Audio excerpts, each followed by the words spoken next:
Okay, continuing our discussion of flow nets, the next thing we're going to talk about is how do you calculate the flow rate using a flow net. In other words, how much water is flowing through the system. Turns out that's quite easy. And to derive this, if we look at a single cell that's bound by flow lines and equipotential lines, the amount of water going through that individual cell is delta Q. The head loss across that cell is delta H. And so for a single flow channel, using Darcy's law, the flow is equal to K times delta H, the head loss for that equipotential drop, divided by the length multiplied by the width. This is assuming a 1 unit thickness in the opposite dimension. So all these calculations assume it's like 1 foot or 1 meter perpendicular to the screen. Our the delta H for a particular channel is the total head loss divided by the number of drops, or H over NE. Therefore, delta Q for an individual channel is the hydraulic conductivity times the total head divided by NE divided by the length of the channel parallel to flow and multiplied it by the width of the channel.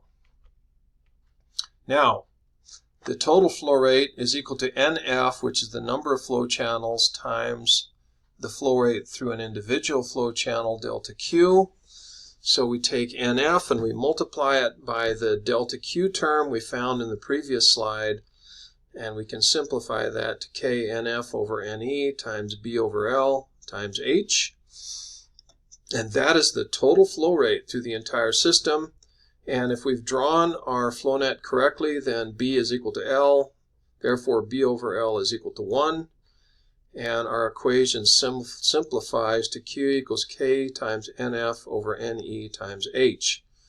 In other words, once you have developed a flow net, if you count the number of flow channels and the number of equipotential drops, combine that with your hydraulic conductivity and the total head loss, and voila, you have the total flow rate through the system. So let's see this in practice. Here's the same flow net solution we were looking at in our earlier video. Let's assume we have a hydraulic conductivity of 2 feet per day, and we want to find the flow rate, the total flow rate through this system, assuming a 1 foot thick slice. And so the number of equipotential drops, as we noticed in our last video, was 6. The number of flow channels in this case is 3. So there's 1, 2, and 3. So now we just, the total head loss as you go from the left to the right is 10 feet. Go back to our equation, plug in those numbers, hydraulic conductivity 2 feet per day. NF over NE is 3 over 6. Multiply that by 10, and we get the 2 and the 3 over 6 cancel, and we get 10 cubic feet per day. So one of the great benefits of a flow net is once you have it, you can very quickly and easily calculate the total flow rate through the system.